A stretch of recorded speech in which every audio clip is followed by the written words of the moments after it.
route to go up to producer. So I went from assistant to development exec and then to producer.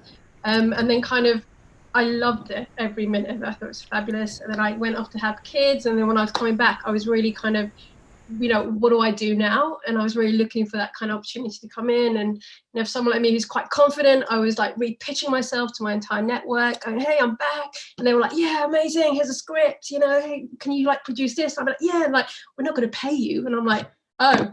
And then I remembered the kind of reality of like freelance producing life. And I thought, that is not for me. So when Film London were looking for someone who had a producer background, who they wanted to go out there and meet with producers and production companies, I thought, okay, this is where I fit in. But then what happened was I was going to all these production companies, meeting all these producers, and they're all talking about diversity and inclusion and going, oh my God, we really want it, but we just don't know how. And then I'd physically go to sets or into these companies and go, oh my God, this looks like the industry's gone backwards. And I'm just talking about visual kind of ethnicity in terms of inclusion. And I thought it can't be that hard. And then kind of really looking at what is the problem, that why are people not getting into these jobs? Where are the interns? Where are the assistants? And then it struck me that my generation had it really good because we came out of university with no debt. So we were doing all these like free internships, all these amazing places. And I realized, this is not the reality. It's kind of, people can't do free internships anymore. There are 18-year-olds making decisions about, should I go to university and be in a lot of debt or get a job, making life decisions at 18. And so the people that are hiring kind of my generation are going, well, why aren't you working free? I did it. And I'm like, yeah, man, years ago, that was fine. It's not fine anymore. So I thought, okay, maybe we could do something as in Film London to kind of bridge that gap because we've got amazing industry connections. And then I was meeting training providers and charities and organizations who were doing incredible outreach. And I thought, hang on, we could be that middle person going, right, let's connect your alumni, your trainees in. And then that's basically it. I just got the idea of just setting up this thing called the Equal Access Network, got support from the mayor to say, look, we can diversify the industry. Because what was also happening is that TV was booming, is booming in the, pre-lockdown, obviously, so there's so much kind of money being made, but there are people in kind of boroughs who have no idea that on their doorstep, like these massive movies are being made or these massive TV shows. So it's like, it was just too much of a disconnect. But for me, it was like, I had to get industry on board for the first, that for me was the number one thing. So I really worked on getting those industry relationships first, saying, okay, if we do this kind of network where we kind of connect people up to industry, are the jobs there, and will you come to us with those jobs? Because I think that's also the issue. It's like people don't know the jobs exist, people don't know they can work in it. So it became this kind of idea of going, right, what can we do to help people get in and make sure the industry is on board? So I worked really hard to get people like Film 4 and HBO and ITV to just sign up and go, right, if you're doing it, we're going to back you, kind of help you and stuff. So it really kind of came out of there. It was more that thing of, why shouldn't someone from a diverse, underrepresented background not be in? And I couldn't understand that kind of thing. Was like, no, it's for all of us to help people get in. And I was really interested in kind of the whole thing of new entrants, mid-level, and kind of returners. So really worked hard to do kind of bespoke programs, but also make sure we related them to jobs and industry connections. So they weren't just kind of programs for the sake of it, but kind of programs with somewhere to go, basically. So that's pretty much it.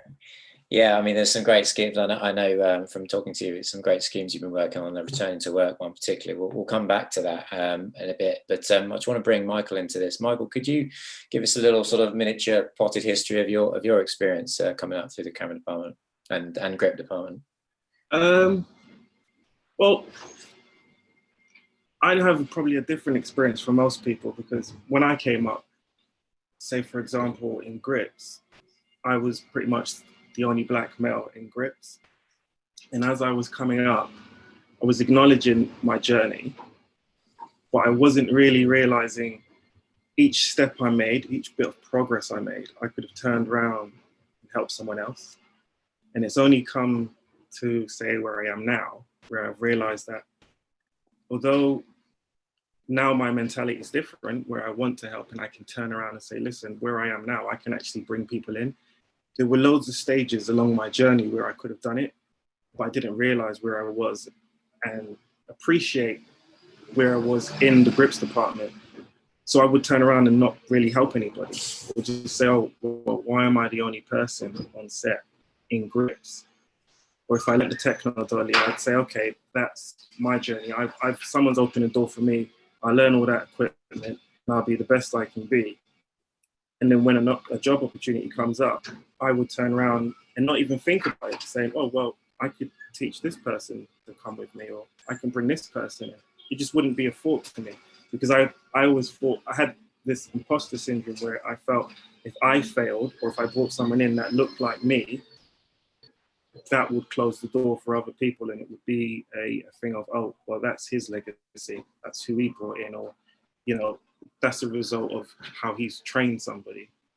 So I've always, when I've been coming up through grips and going towards camera, I've always felt that I couldn't bring no one in, because I never really had a position of hiring. But you forget when it's really busy, everybody on set has a position of hiring, because the HOD then turns around and says, well, I've run out of people to call.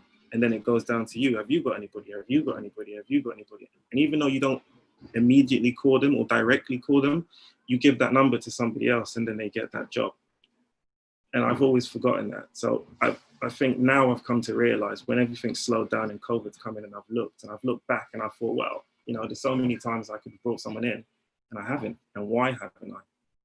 So I think that's my perspective of how I come on, because I don't know if there's people like me that have probably been more worried about trying to stay in rather than trying to bring people in.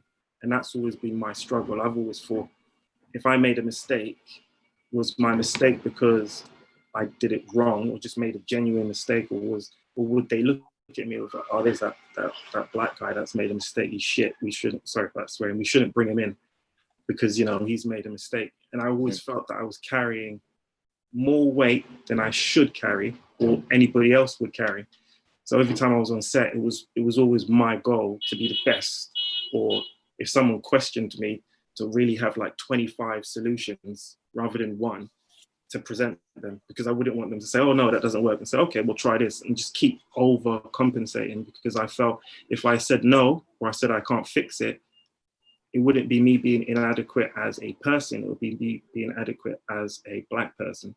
And I'd feel like I'm always letting people down. And that's probably why I've never brought people in at that early stage, because I felt I didn't have any status or anything to say, well, look, give this person a shot, because I didn't feel that I had that hiring power at all. I don't know if that answers your questions.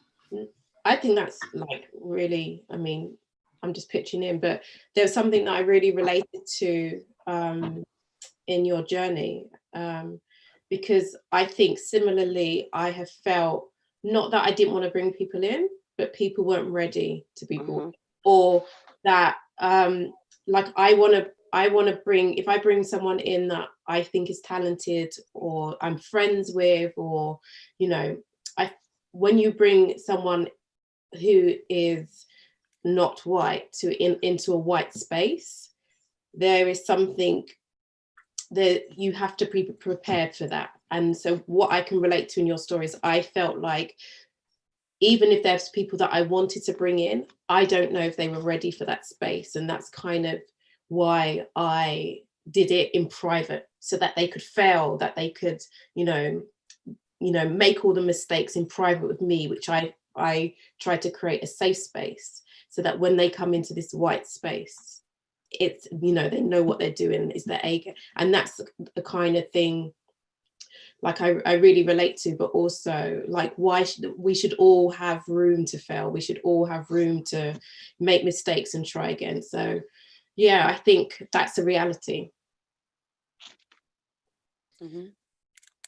It's an uncompromising field, isn't it? And yeah, there's oftentimes you think, there should be the space to make those mistakes.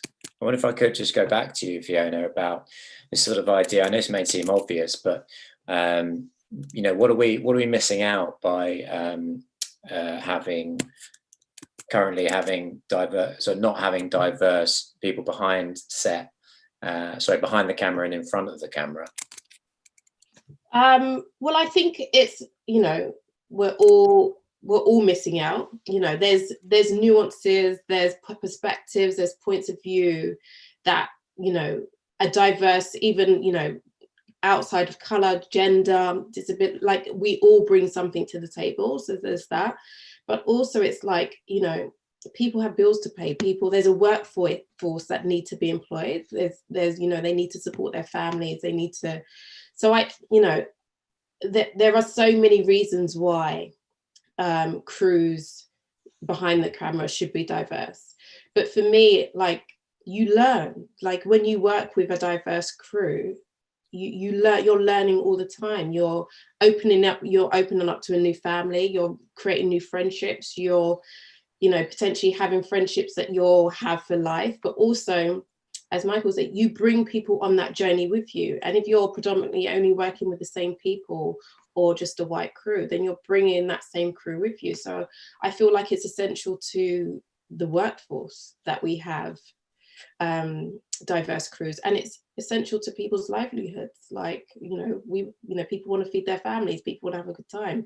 Like, it's not always, you know, there are skilled people out there, but they're skilled because they are, you know, they might not be working, they might not be paid for their work, but they're just as experienced, you know. So there's a myriad of reasons why it should be diverse. But for me, it's like, you know, having people that have a different perspective to me is always valuable, you know, have something to offer. Could I chime in there? Mm-hmm.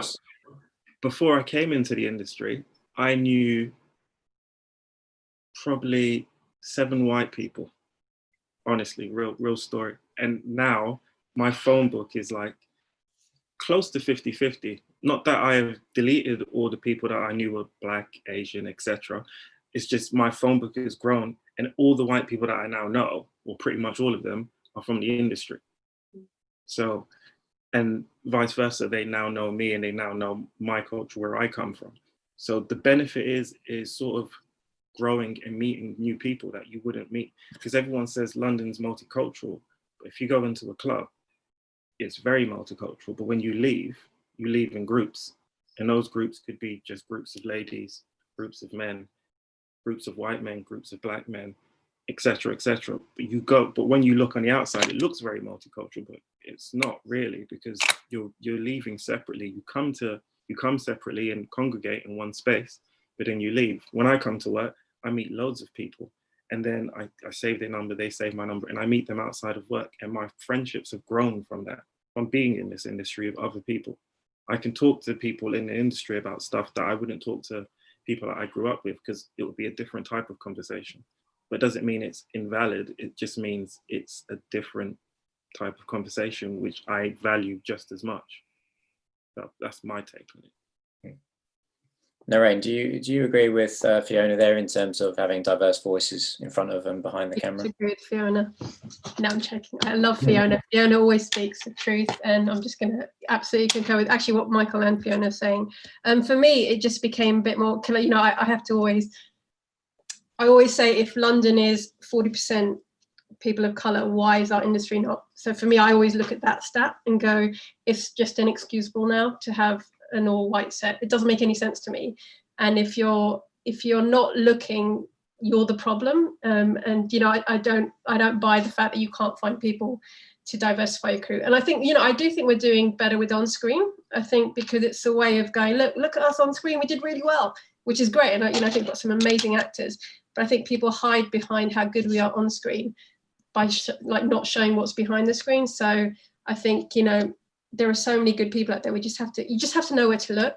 And actually, part of the stuff I'm doing, what Akua is doing, we're saying, we know the people, come to us, you know. So we're trying to help and give people the tools to find those people. So I'd hope that people, you know, hopefully watching this will think of us as well and go, right, I know I'm going to go to Akua, I know I'm going to go to Nahrein if I'm looking. Now, I always say I might not fulfill what you need, but at least I'll give it a go. You know, we have a pool of 1,000 people now. So we do get lots of companies, lots of productions come to us for crew. So yeah, I'd hope that's the kind of message people get today from this talk. Akua, would you go along with that as well, what Nahrein just said? Yeah, it's like everyone's just saying what I would say. And I just wanted to just commend Michael for his honesty, because it's not easy to admit that you haven't found it easy to bring people through because of the pressure of responsibility and representing for your culture, your race. There's a lot of pressure from the outside. for talent, you know, people who are outside wanting to get in, and when they see someone that looks like the rarity that they see someone that looks like them in these positions, they tend to have judgment and expectations, like bring me in, bring me in, bring me in, and not necessarily understanding how difficult it is and isolated that person may feel in that position, because that conversation can't be had because there's elements of envy and then just a misunderstanding of what that person's dealing with as well. So it's really good that you spoke up, and Fiona chiming in there, because it really humanizes the experience of people in that position of perceived power from the people outside looking in. And ultimately, yeah, it's about the work that Nahrein and I are doing is just, it's like, again, it's just about visibility and making it easier for the industry. I never knew how helpful the British Blacklist would be. I knew it was a passion project. It was something that I was personally passionate about. I wanted to showcase British Black creatives because I was really enamored by the work they were doing, and I was kind of coming at it as a layman. I'm a fan, you know, I'm interested in media and stuff like that, but I was just coming at it as a fan. Like, I just want to celebrate my culture who are doing really well, people in my culture who are doing really well. And then it became this tool of necessity, because the industry is doing this, you know, I can't see the talent, when to me, like, they're right in front of you and they're screaming to be hired, employed, and be taken a chance with. So I just thought, let me be the bridge to that community. And it's not like I've got all the keys to all the Black people in the creative industry, but at least it's a start. And as Nahrein said, if I can't get hold of someone, I know who to ask. At the very least, I know who to ask. I know whose door to knock on. So I just think definitely that the industry can't use an excuse of.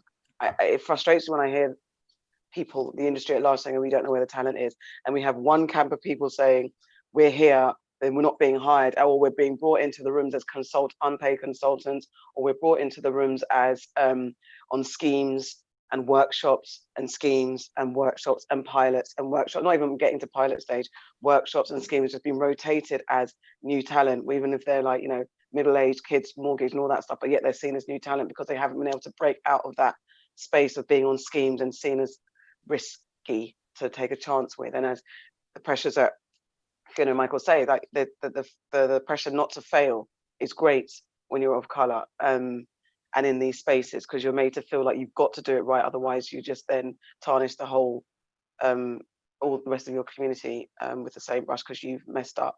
So it's really, that's the biggest frustration for me, is that the industry treats us like children, I think, and treats us like we're incapable of learning on the go in a fast pace. I mean, when you talk about a culture, when I'm talking about British Black folks, we've survived a lot, you know, so we really know how to make lemonade out of stones. So, you know, it's like, it's got to stop. There's no more excuses.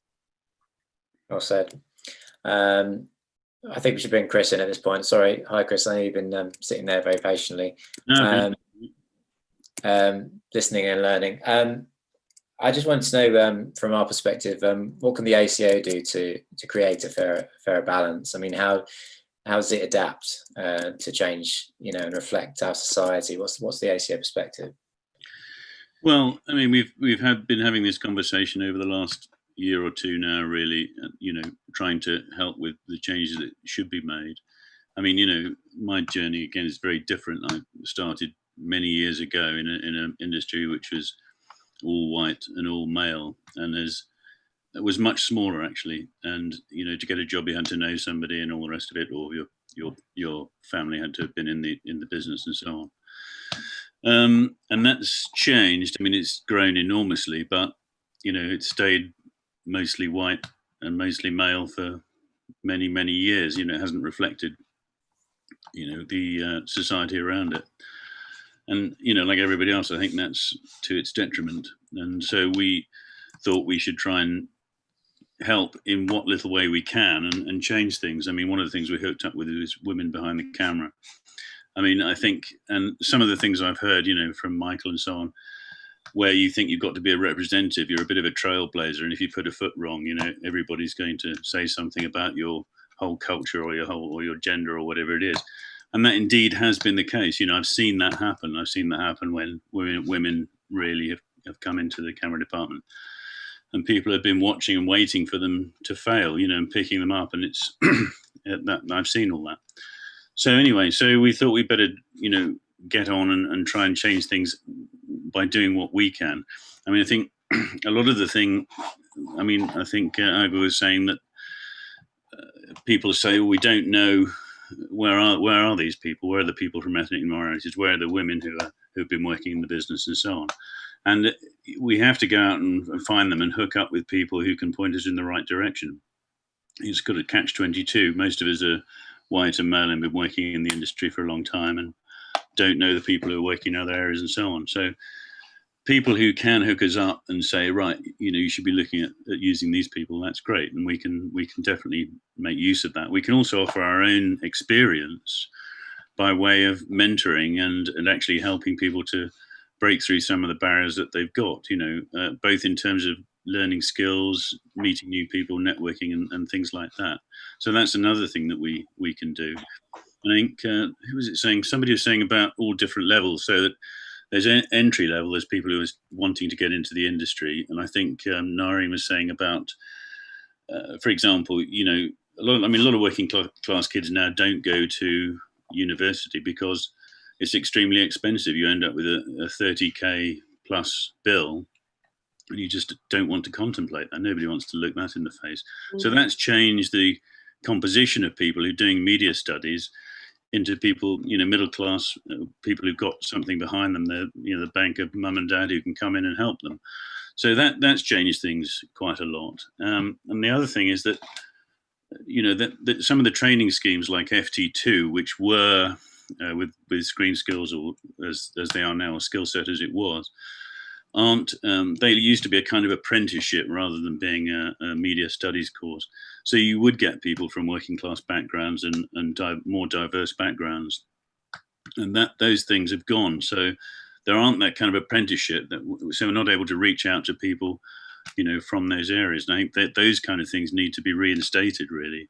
And I think we can help with those. We can help with content on training schemes. We can help with bringing people in onto sets as trainees and so on and so forth, and doing all that. And I mean, totally agree with what people have said about diversity of culture on the set. I mean, there's just a no-brainer, to have as big a mix of people as you possibly can, gender and cultural backgrounds and so on. So anyway, we're discussing lots of initiatives. We're trying to hook up with lots of different organizations, who can help us and bring people in and everything else. So we're doing what we can. We can't do everything. And, again, I think the whole content thing is another discussion, diverse cultural content and all the rest of it. Again, that's been sadly lacking. So we will do what we can and push forward, and everybody the whole board, in fact, at the ACO and at the BSc, there has been a bit of a sea change. It really is taken much more seriously now, so we're all getting behind it if we can. That's good to hear. It's positive to hear. Unless anyone's got anything to add on that subject, I would like to pick up on what you said about schemes, because I love to discuss schemes versus real jobs. I know, Nahrein, you work on a lot of great schemes over at Film London. I wonder if you just take us through a couple of those things that are helpful. Yes, I do think you need to still train and have schemes and programs, because it's a way of highlighting people and saying, look, what else can we do to support you? So I'm a big believer in them. I do think there are some schemes which don't take you anywhere. So I really work hard to kind of curate programs that I know will have some kind of relevance. So be it the return to work scheme, that was literally going, right, let's take 6 parents, let's retrain them. They got basically up to date with what was going on this was for high-end TV actually, and Screen Skills funded it. And it was very much going, okay, what is high-end TV? Because a lot of the parents had left before the high-end tax credit come in. And then once we'd retrained them, we put them in paid returnships at companies. So Carnival Films, Tiger Aspects, some really cool companies took on these parents. And it wasn't going, okay, you're now an intern. It was literally putting them at a level that they would be comfortable with, so kind of mid-level.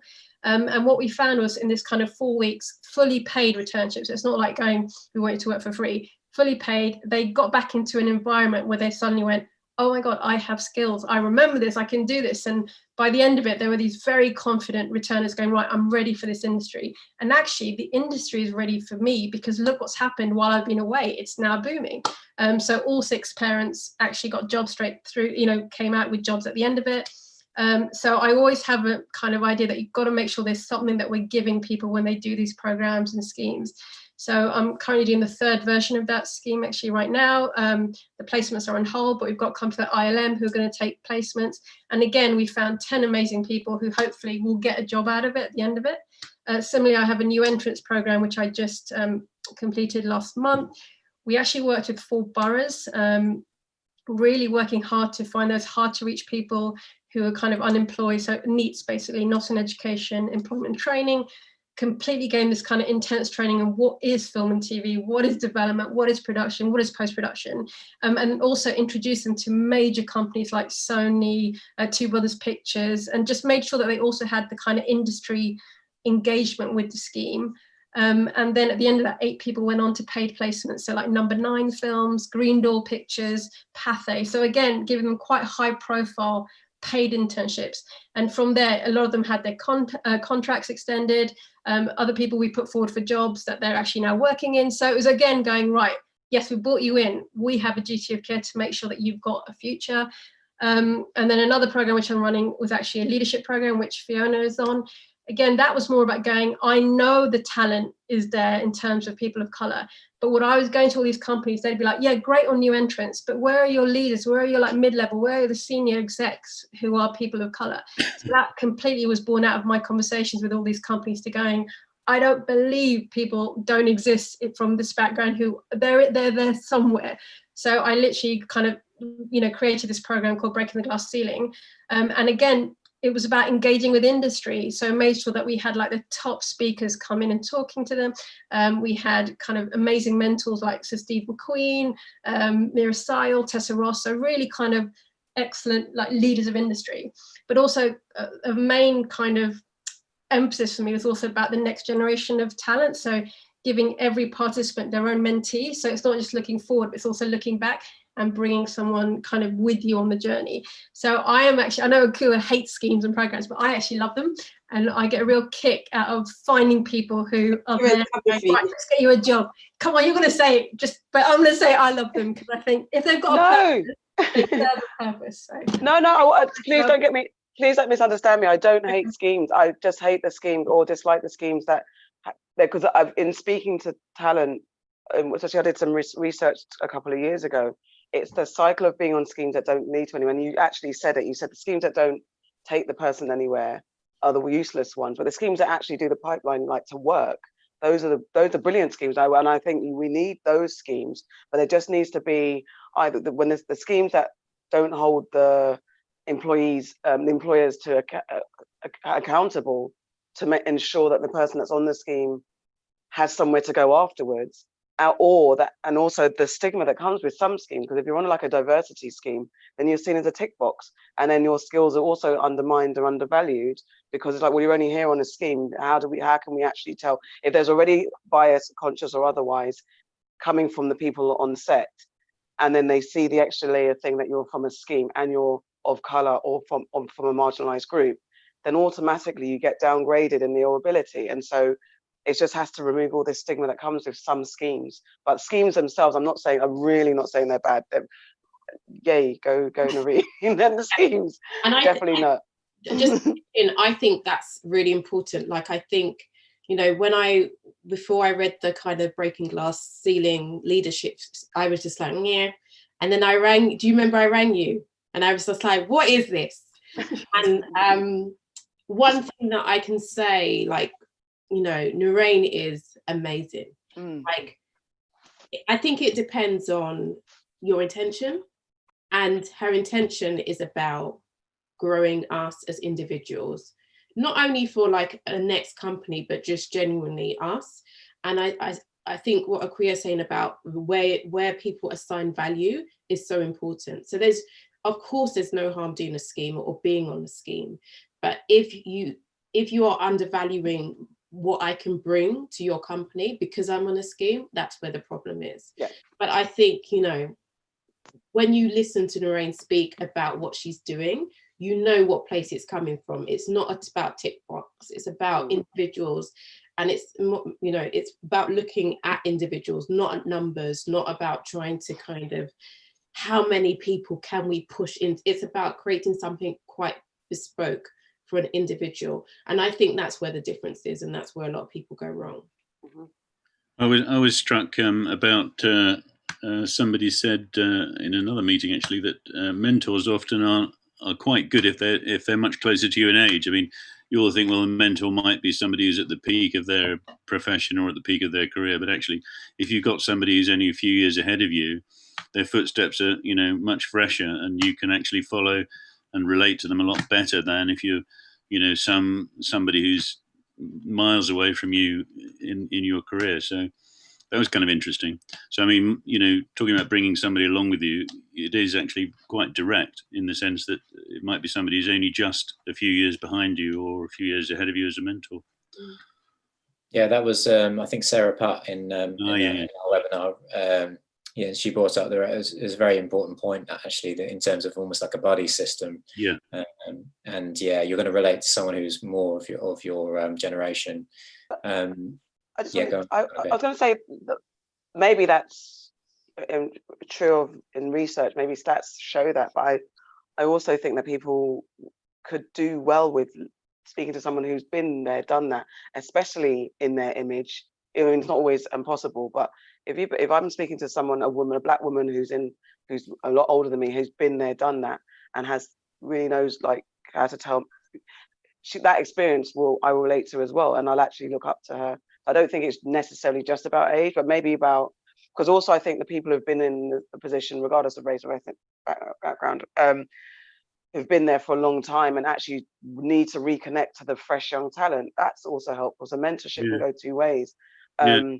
And also, I think, because I worked with an organization and they introduced this new thing and they had a mentorship plan at the end of it, but they didn't really know what to do. And that's where mentorship, I think, fails, regardless of age or whatever experience. It's about whether mentors and the mentees know what to get out of each other's time when they're in each other's spaces, because I think that's a bit confusing. I think mentorship is a bit confusing as to what exactly is it, what are the expectations, even encroaching on someone's, like, even just understanding to, you know, breaking down that insecurity, like, oh, am I allowed to talk to this person, even though, like, especially if it's someone senior, the newbie might feel insecure about asking questions, or the person senior might not know what they've got to offer because they don't even realize how valuable it might just be. Say, you know what, when you get up, make sure your top button's done up, or something when you come on set. Just something silly like that. You might think it's really useless information, but that might serve the trainee in some good stead. You know, I don't necessarily think it's just about age. I just think it has to be clear about what mentorship is. Yeah, and also that the person who is being the mentor should, you know, have a passion for it. Like, you can't just match people just because it's not just solely based on experience. It's about kind of, you know, some people have no interest in teaching, you know, or being that person for someone, which is absolutely fine. So don't pretend. If you're not that person, you don't have to be. And I think, you know, when all my time in a broadcaster, I never had a mentor. Like, I always felt like there was something, you know, was missing. Like, I wanted someone to kind of guide me. I didn't know what. And it's only when I came out, that's when you know, the idea of mentorship and what that actually means became really clear. And it's like I mean, it's not like a marriage, but it kind of is a marriage. It has to be the right person. It can't be just anyone. And it has to be mutually beneficial, like Akua said. Michael. What, on mentorships or schemes or both? Sorry, I just thought I'd bring you in there. Yeah, I just don't wanted to know if you had anything else to add on terms of schemes. I think we had a chat about it before. I've never been on a scheme, or when I was coming into the industry, I've never heard of a scheme. It didn't reach me, even though I went to, say, I studied animation, and there were probably loads of opportunities to see schemes, but I never ever saw them. I got my first sort of taste of on-set experience was with a friend who was a director who was doing a short with 16 mil, and then I met a gaffer on that job, and then it just sort of snowballed from there. So I never really went on to a scheme. And I do understand how people feel, how people look at people that come on schemes. You sort of say, oh, who's that person? And the person turns around and says, oh, they came off that scheme. And then, I mean, it means nothing to me, but I can see where they can say, oh, well, they're only here because of a scheme. And it sort of devalues everything they're doing or learning, you know. Whereas when I came through grips and I saw, say, a grip or crane tech or whatever, and you would say, okay, he's now official grip after his 3-year training, say, for example. And then they would say he came up through such and such. And everything he would do from his acceptance of being an actual a grip of any kind would be directly lined back to whoever brought him up. Whoever he trained under would be responsible for him in a way, not totally responsible for him, but you would say, okay, well, he learned that from such and such. Now you're with us, you will learn this. And then you can learn every single aspect of it and then decide how you navigate through your life and become your own grip. So for schemes, for me, I'm not sure about them. I'm not sure about most things anyway. I have my own path and I just find my own route. Mentorship, I think that's what you get when you go up through grips and stuff. The grip will find you and you say, or crane tech will say, okay, come under my wing. And even though it's not labeled as a mentorship, it is, because they sort of adopt you and you become part of their mini collective and they build you up in their image. And it could be a disaster and it could be very good. You could be just sort of like, oh, he came up under him. Oh, that's why he's like that. Or, you know, you sort of know who's who. And I think those things are great. Mentorships, for me, when I see them, they're very short. So you don't really get to adopt any personality or any trait, or you don't get, because you only start to develop and get comfortable when, I think, just say for mentorship lasts a year. After that year, that's probably when you've broken the ice and you feel like you can actually begin to know the person. But then if they're only in it because it's sort of a tick quota for them and they say, okay, well, you're off now, you're left, don't call me about stuff, or you don't feel welcome to still have that friendship on that development through that person, then it becomes a pointless task and a pointless journey, because you've just acquired loads of information that you still, if you're still unsure, you can't get verification on what that was or what that meant at that time when you collected that information from that person. So I don't know, it's difficult. Like the industry, for me, when people are trying to train and teach people, they have to remember, like, 90% of the people in this industry don't work in a classroom. It's just not, people that are in this industry are organic. Sticking them in a classroom, they would slit their wrists. It doesn't work for them. It doesn't work for anybody. You throw walls around us.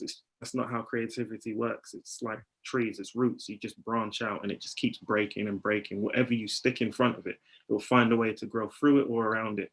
And that's how I see creativity. So when they have things like, you know, before you do a job, you've got to be in a classroom and watch a video, you know, everybody comes out hating the video, not because of the information, but just the fact that you've subjected them to being in a classroom and told them you have to sit and listen. They'll just resent it. So I think mentorships, if you're high up and you're a HOD, you should take it upon yourself to see a person and say, okay, I'm going to in some way adopt that person and say, you know, anytime you've got a problem, feel free to call me. Like, genuinely feel free to call me. Don't call me on a Sunday, but, you know, feel free to call me throughout the week and say if there's a problem, or if you have just any queries, just in general. Just be more open, transparent, and just show that you actually care, and keep doing it, because at first they might just think you're just saying it just to say it, because some people absorb information at different times and at different levels. So you have to, if you genuinely feel that person has potential, or that person is slightly lost and you feel that they still belong in that department or whatever, just take it upon yourself just to have the time. Right? I know everybody doesn't really have the time and everyone has their own sort of worlds, but just try and take the time if you can. Even if it's a text is so easy. You could do a text whilst you're doing 10 other things in the room, and they may think you're talking directly to them whilst just sort of balancing on a ladder, doing a light bulb or something. But to them, it feels like you're talking directly to them, and it feels different, and it informs them and builds them and molds them and lets them go further on. I'll shut up now. Well said, Michael. Well said, mate. Okay, so just a reminder to everyone who's watching, if anyone wants to throw in a question, please do so. Put it in the chat box below. We'll get it to the panel. On quotas and mandates then, just want to bring on this subject. There's an initiative announced yesterday which changed the lens, asking for organisations, production companies, producers, directors, heads of departments to pledge 15% Black representation at all levels of production. And I'll post a link to that in the chat. My question is, in your collective experience, I've just lost my. In your collective experience, how do you guys feel about quotas and mandates, and what are some of the issues about quotas and mandates? Nahrein. I think you need to do something, and this is what you have to do. You know, you have to have targets. You have to say no more excuses, and if it forces you to change the way you hire, then why not? So yeah, I'm not against it anyway. I think why not? I'm kind of quite up for it, actually. Yeah, I was reading something today that said, you know, I mean, it was about kind of racism in general, but it was like, it's not about changing people's mindsets anymore. It's about actions. And so even though sometimes I feel like quotas are problematic, I think what they do is make people take appropriate action. So again, I'm for it. But also, you know, just because it says 15% doesn't mean it has to be 15%. Like there's no, you can strive for 20%. So I think as long as kind of it's not the only thing that's happening, and there's other measures put in place, there's other things that people are looking into, I think it's a good thing to put those targets out there. Akua, do you go along with that? I just think accountability is the key. So I don't know if, because quota sits in that scary path alongside schemes and that kind of feeling the pressure to conform to something, and then resentment that builds because of there's already resentment about people feeling like, you know, the immigrants are coming to take our jobs type thing in this industry. So then being forced to take people on, I think something needs to happen.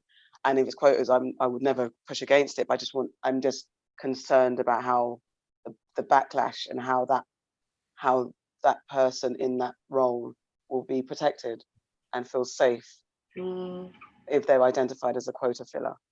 Other than that, the main thing is that the industry needs to be held accountable, because I think, and I probably get this wrong, but you know, with the diversity standards and things like that, there are ways to maybe not on purpose flout the rules, and you could maybe have diversity by having women and someone from the LGBTQ community, and then your race representation is not there, and then that could be, you could just do that for the rest of time and still be eligible. So there's things like that. There's loopholes that if productions are really hell bent on just doing what they do, they could just tweak it a bit and then still get away with it. So I think it's about accountability more than anything. How is that production? How is the industry held accountable for not changing? And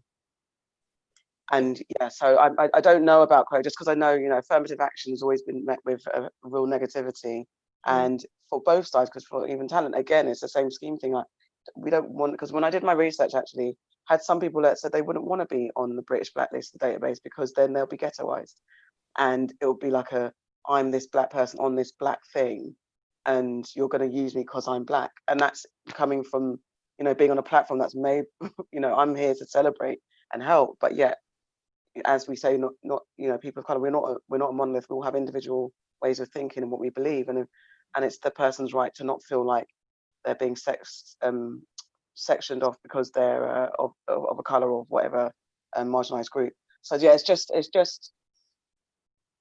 there's a little bit of a worry around quotas, because But I'm not saying that they're wrong, because I think something has to give. So maybe after a while it will level out and people will be used to it. But it's just a little bit of worry about how people will feel in those spaces and how the industry will react to them. Just to add to that, I think the reason why I think it might be less problematic in the things that you've outlined, Akua, is because specifically it's Black. So 15% Black people have to be employed on crews. So I think with the diversity standards, it's, or 15% or 15% women, whereas now we're saying regardless, or what through the lens of saying is, it can be, you can look at other kind of marginalized groups, but we want 15% of Black people to be employed in those roles. So I feel like, I've been on the other side when people are trying to grapple and fulfill these quotas, and it's not pretty, but I feel in the being specific is a way that people don't, dodge the issue. They have to address it. But yeah, I feel you. No, go on, sorry. No, go on. No, I was just going to, and also it's that, again, the tokenistic thing is like in this, so if like you say, by the end of this week, you better have 15%, and then you just do this, mass herding of talent in, and then some of the talent might be absolutely crap just because, forget race, forget anything, they're absolutely crap and they're not suited for the role. And then it goes back to what Michael was saying about feeling like we make a mistake, then like, well, look, the quotas didn't work because we had a bunch of crap people, and then it's an excuse to get out of it. So it's just about, and this is not, I guess I'm just throwing up all the potential negatives, because I'm not saying it's a bad thing, but just have these things, make sure these things are considered, and so that there's an answer to these things that be raised, because you don't, because there's a lower benchmark for us sometimes as well, because it's that, again, that treating us like children, like we're not going to really that good at that stuff, so let's give them the crumbs and they'll be all right. So it's like, when when we get our shows to be put on at like 3 a.m. Well, you got a show, it's at 3 a.m., but you got it, so be happy with that. So it's that kind of low benchmark. We want to be held to a high standard because we know what we can do, what we can be, how great we can be. So don't as well just herd us in and say, well, look, this is what it is. Take the time to pick out the best, but be equal, and make sure that your choices aren't biased or racist. So it's difficult. It's going to be a difficult process, and it will take time. So there has to be an element of letting this thing breathe and doing your due diligence. So yeah. So it's just the tokenistic thing and backlash. But quotas I wouldn't argue with it. But I just want them to be careful when they're doing it. That's an important point, isn't it, Chris, that Akua spoke about in terms of protecting the individual on set as well.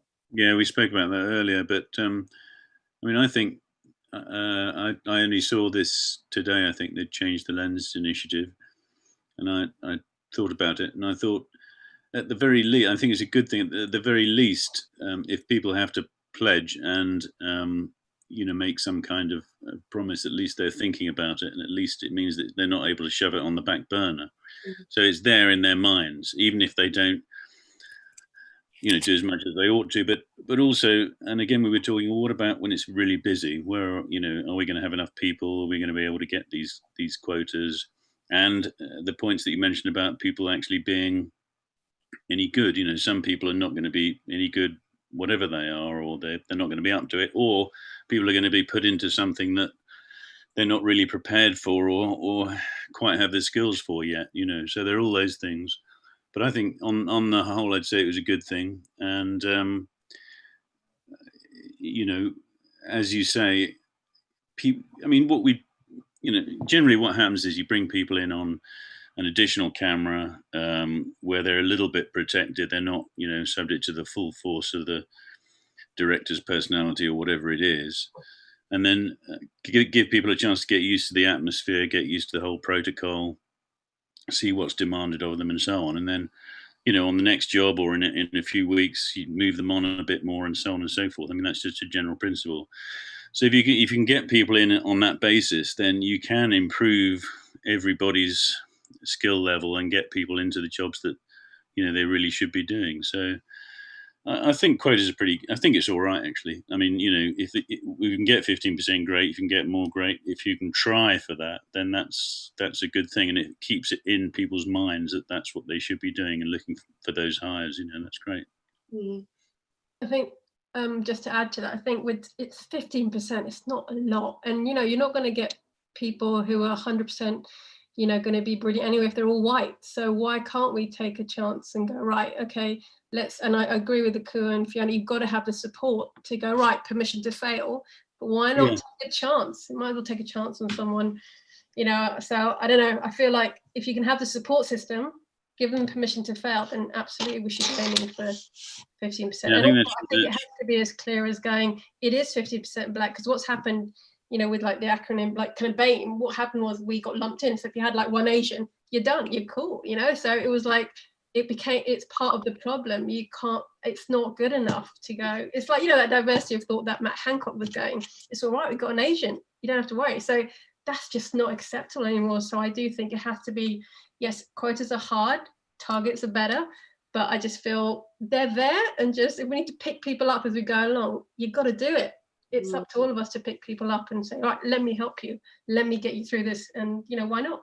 And also it's important to say that at different levels, like that is the most important, because there's no point you fulfilling your quota with 15% of runners. They're all important, obviously, and there's a workforce of runners that need to be employed, but it's also people that have a voice in the production, who are accountable to others, can bring other people along with you. Like since what's happened, so many people have messaged me like, okay, I need to get diverse crew, where can I go? And part of me is like, okay, I'm happy that you're excited about this, but also I'm like, this is so cheeky. Like, people are out there, there's resources out there, there's Google, there's IMDb. It's like the same processes you put in place to find your crew is what you need to do to find diverse crew. It's not hard. And so like a part of my resentment about what's happening is like the overall laziness of people. Like, to work with people of color, it requires some special skill, or you to do something different that you're doing.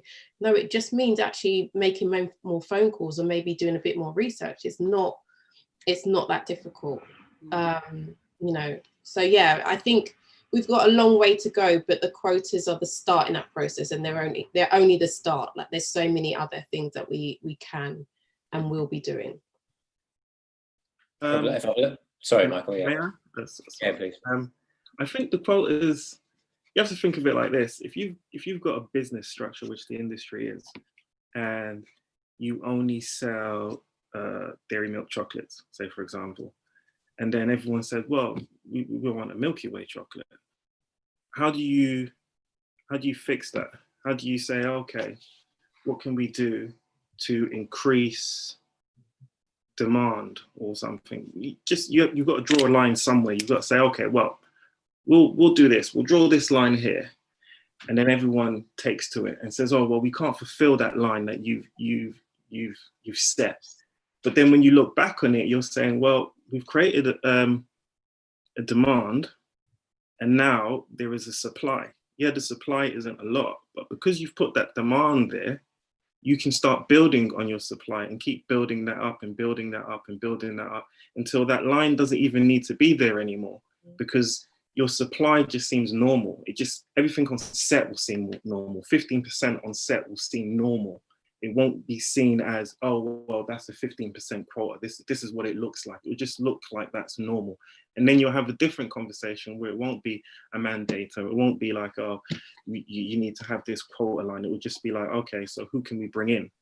And then when you bring someone in, you won't be shocked that it's a female or a black person or an Asian person. It will just be a person, because your sets will be a little bit more fuller.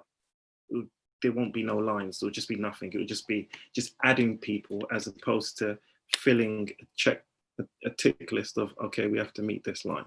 That's for me. I think they're good to have at first stage, because you don't have it. If you don't have that quota, then you're still going back to work in the same scenarios of people using the excuse of, oh, I couldn't find anybody.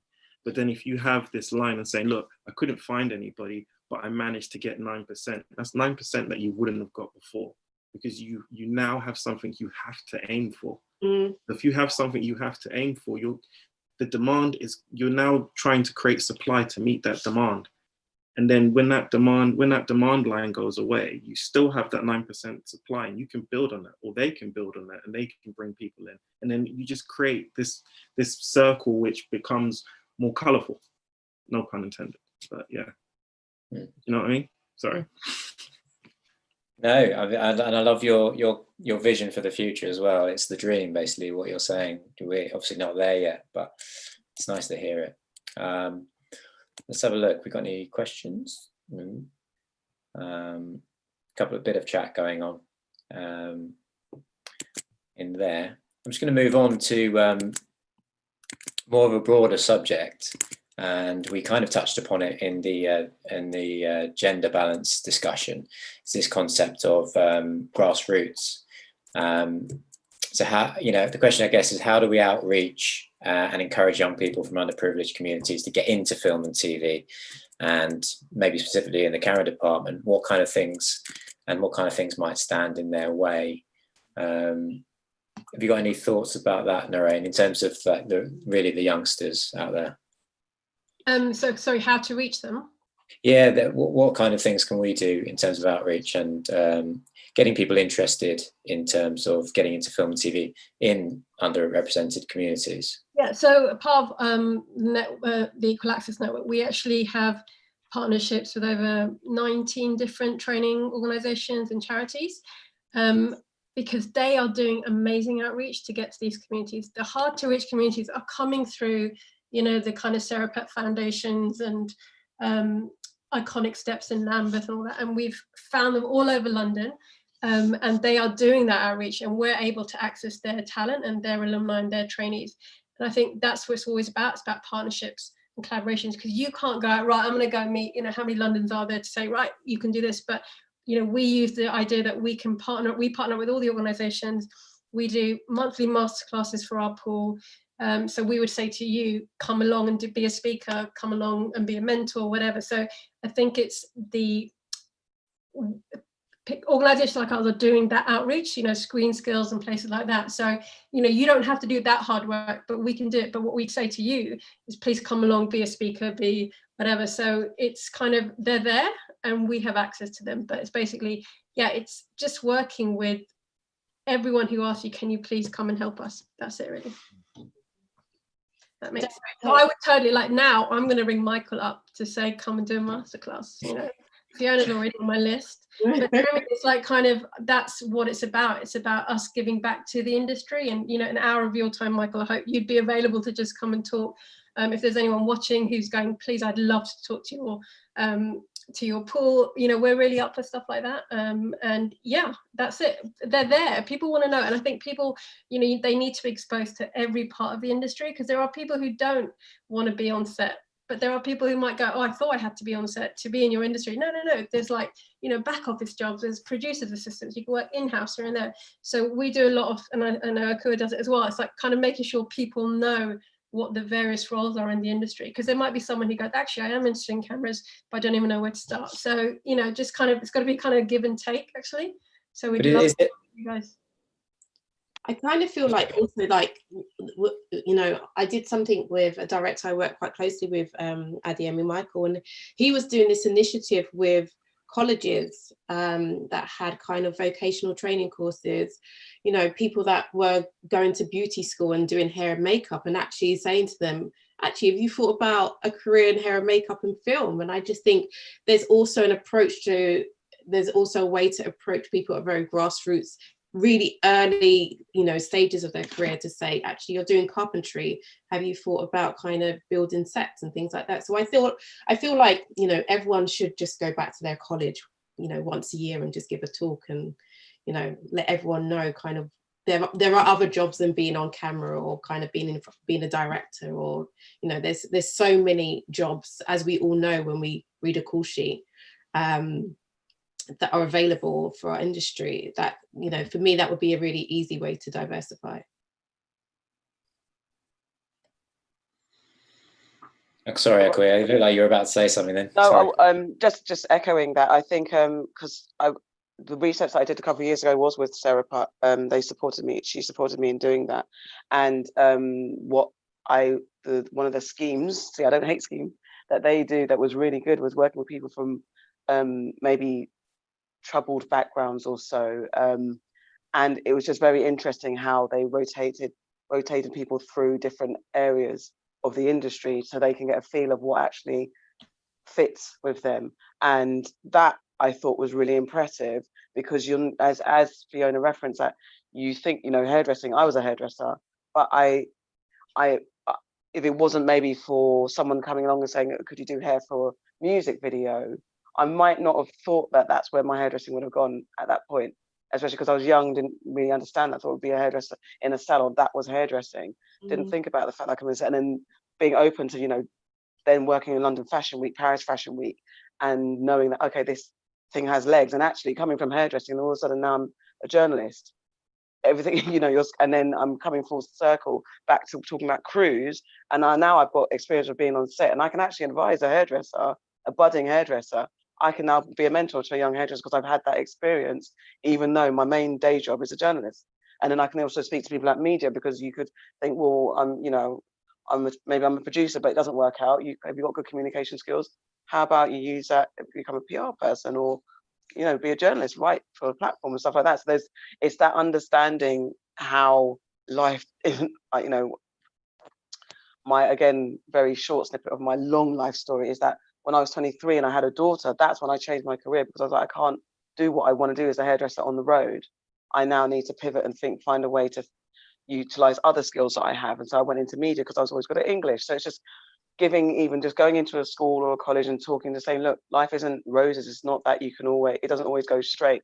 Not everybody knows what they want to do. I had no clue what I wanted to do when I left school. I had no clue what I wanted to do when I left college. But here I am. So it's like breaking down that journey for young people to understand that you don't have to be, it's not always a conventional route.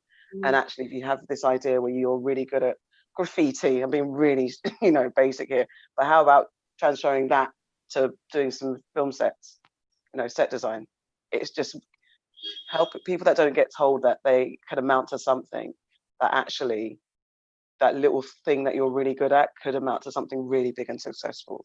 And it is important that we go back. I think it's a good idea, actually, going back to colleges, trying to commit to doing something like that. Hairdresser, journalist, talk show host. I mean, is there no talent? I mean, all three of you obviously work really hard, and it's really energizing to hear you speak. So yeah, thank you so much. What else we got left here?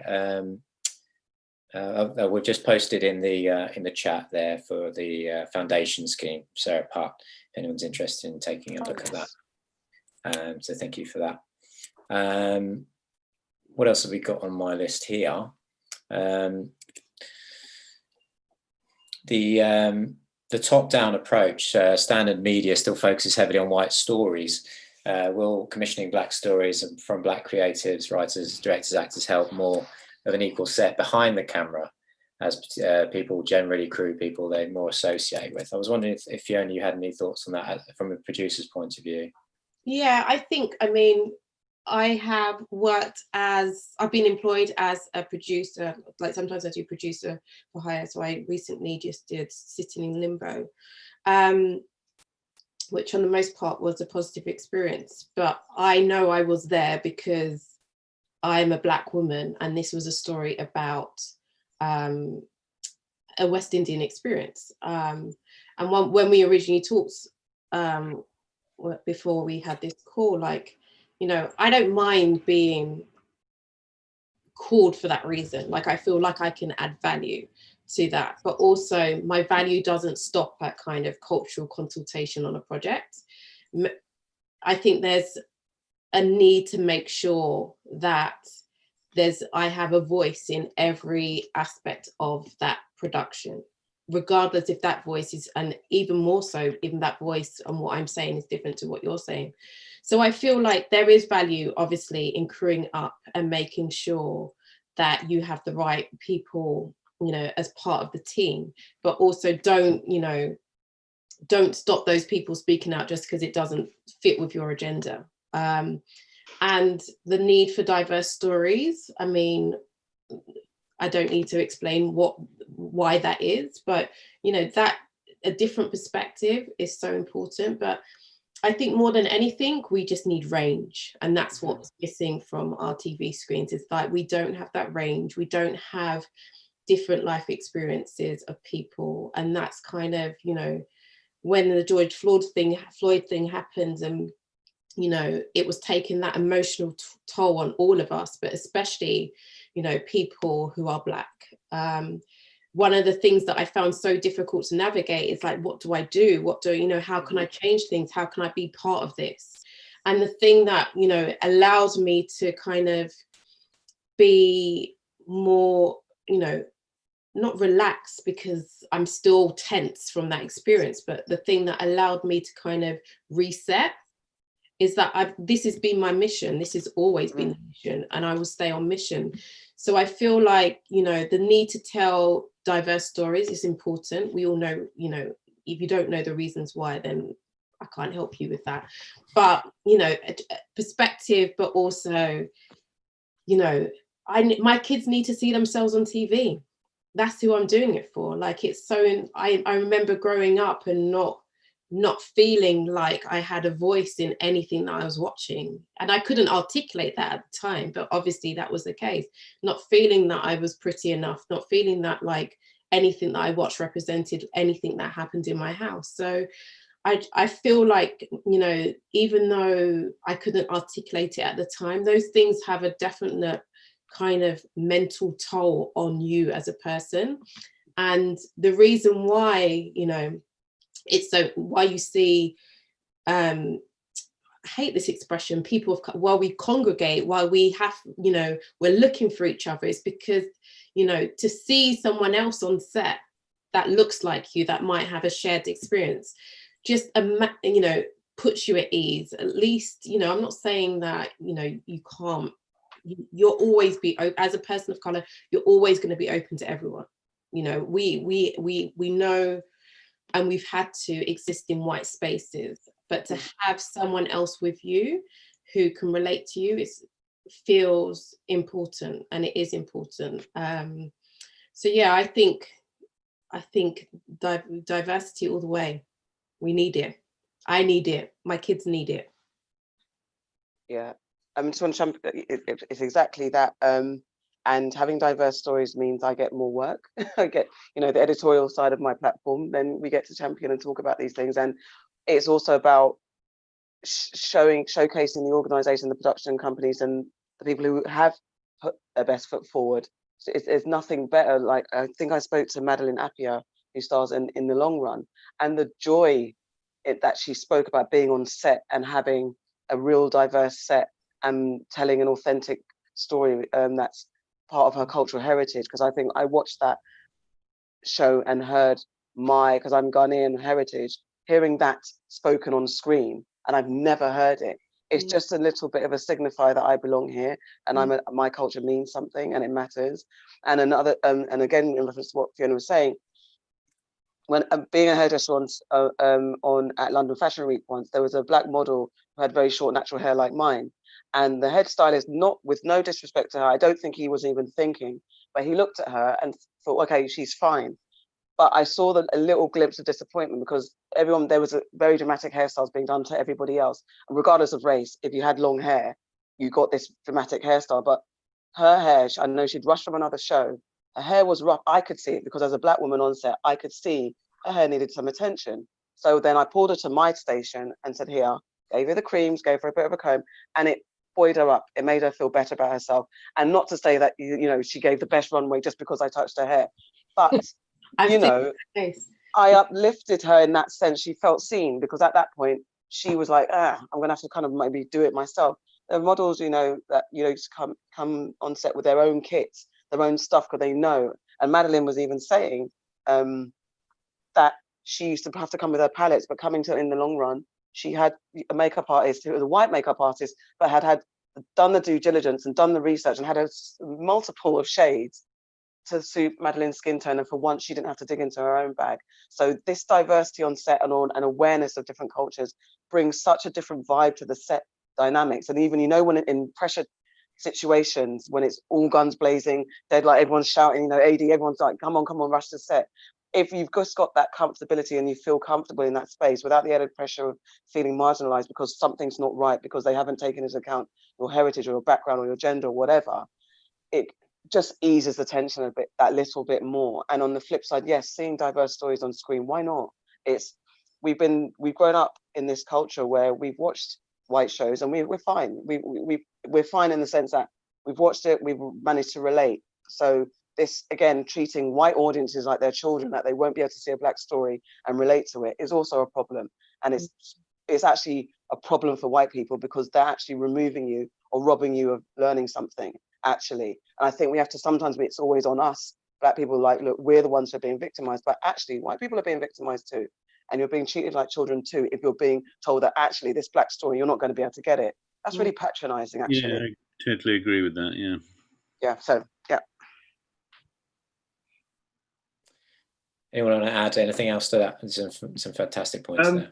The top-down approach, I think, works sometimes, or can work, but I still think you'll still have the same problems, because you could have a black writer, black director, and the director could say, right, I want a very diverse crew. Says it to the producer, no problem. Goes out, shows up on set, and you have exactly what we know. So even though you have this concept of top down, it's still bottom up. It's still the crew that are employing crew. So if you want it diverse, either on screen or off screen, you still have to think of the pyramid as bottom up, because when it's really busy, top down doesn't employ, bottom up employs. The pyramid is completely different how it works. So every time I hear when people are saying top down, it just feels like those people in those production companies or studios, they sit behind the desk in the office and they have never walked on set when it's really busy and it's really panicked, and they're like, oh, we need crew. And they think, okay, top down, I'll make a phone. They don't make the phone call. It's the HODs and it's the people below the HODs that are making the phone calls, and it's always bottom up. Yes, so, who knows? I think crew have forgotten their power, really. Crew have really forgotten their power, and to a point you should be dictated to, but at the same time, you still have to understand that you can change it because the power lies with you. It's your phone call. It's a phone-based system. Everybody, in 12 years, I've never given a CV. Like, that's how crazy it is. I've never actually said, hey, we want to give you this job, send us your CV. I probably have forgotten how to do a CV. I'd probably have to Google that or go on YouTube. That's how bad it is. Well, it is always, who knows somebody who's free tomorrow, or, and you call them or whatever. If you don't know anybody of colour or whatever, then you're not going to call them, are you? So, I mean, we've got to network and get to know more people. That's some of the schemes. There was a Zoom scheme that was the costume. I can't remember they mentioned this before. That costume did in the union, and they had 3 days, and they wanted to do it while we were still locked down. So they advertised ferociously through social media and gathered loads and loads of people who would benefit by hooking up. And then they had these sessions, and at the end of it, they said, well, at least every mentee there, or every person who had 10 or 12 new contacts, and each of those people also had again 10 or 12 or 20 contacts that they could call. They could, when it was busy, they could call those people, and a lot of them, they wanted the names, they wanted the numbers, they really got on with the people. If you don't meet those people, you're never going to be able to employ them. It's really hard to just accept, even without a personal recommendation, this person. If I said to you, Michael, somebody, let's get them in, and I said, have you worked with them before and do you trust them? And you'd say, yeah, then obviously you go for it. Yeah. So, but if I'd met somebody in some networking event and chatted to them for half an hour or whatever it was, and I thought they had their head screwed on and they were coming from the right place, then I'd employ them, whatever color, gender, or anything else they were. But if I don't meet them, I can't say, what about that person we met the other week? You've got to meet these people. So any scheme that puts these people together is got to be good. So, I mean, that's one of the things we want to do. In fact, we're planning that now, to do a Zoom what do they call it? Zoom on up or Zoom up, so that we can get these people together for the camera department specifically, and following the costume department's model. So those are the things we need to do. Once we got to know enough people, we can start to get these people into places they ought to be. But also, I think, we all know, or I hope like Black DOPs. So like I would expect you, Chris, to speak to Joel Honeywell or Olan, and who are you using? Like, I think schemes are great, but also, as you said, there's something about recommendations. There's something about looking into the whites of people's eyes. Like, Joel's not going to recommend anyone that he's worked with that's not any good. So schemes are great, but also your own network will unlock some of these keys as well, I think. Yes, fair point. And anyone who's watching this, any other operators or DPs, then consider that as well. I've got a question from Morgan Miller. Just before you go, just before you move on real quick. So say, for example, Joe, I'd never met him before. Mm-hmm. He'd met me through social media because he saw a Steadicam on my shoulder and he was like, wow, black guy on Steadicam. And he'd never met me, we've never worked with each other. But a way of breaking the ice was when he wasn't busy and I wasn't busy. He was like, hey, let's have a drink, and had a conversation. Now that conversation doesn't need to last for an hour. You can meet somebody and say, oh, well, you're a complete prick, and then leave.